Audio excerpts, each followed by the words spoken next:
তো বন্ধুরা, আমি তো চাষি ঘরের বউ, তাই বীজ ধানে কিভাবে অঙ্কুর বেরায়, তো আজ সেটাই আমি তোমাদের সাথে শেয়ার করব। আমাদের ধান বীজ কিনে নিয়ে আসিছে, তাই আমি দেখো সকাল সকাল দিয়ে নিয়েছি রোদে, কারণ এটাকে রোদে দিতে হয়। আর সারাদিন এটাকে রোদে রাখবো আর সন্ধ্যাবেলায় গুটাবো আর কি।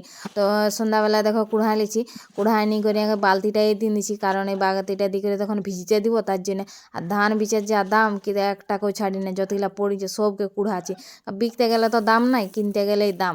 তো এই দেখো, তো জল দিয়ে দিলি ধানটায় জল দিয়ে দিলি। তো আজকে সন্ধ্যা 3টার সময় জলে দিলি আর কি ধানটা। পরের দিন ঠিক 3টার সময় আমি ধানটাকে জল থেকে ছাঁকবো। তো এইভাবেই সারাদিন সারা রাত ভিজিতে দিতে হয়। আর আমি দেখো এইভাবে ছাঁকি লিছি আর উপরটায় রেখে দিলি, কারণ এটা জলটা সব ঝরিয়ে যাবে। তো জলটা ঝরিয়ে যাওয়ার পরে দেখো এখানে মানে খড় জাঁকা দিয়ে করে রাখে নিয়েছি। অনেকে পলিথিন জাঁকা দিয়ে করে রাখে, কিন্তু আমি দেখো তলে উপরে খড় দিয়ে করি। আর এটাকে 2 দিন এখন রাখি নেবো। 2 দিনের পর এখন 3 দিনের দিন দেখো, এই দেখো কত সুন্দর অঙ্কুর হয়ে গেছে, দেখিছ? তো এই অঙ্কুরগুলো এখন চারা করার উপযুক্ত হয়ে গেছে। তো ইয়ারলে যদি আমি রেখে দিই, তাহলে একটু বড় বড় হয়ে গেলে মানে অঙ্কুরগুলো ভাঙে যাবে আর কি।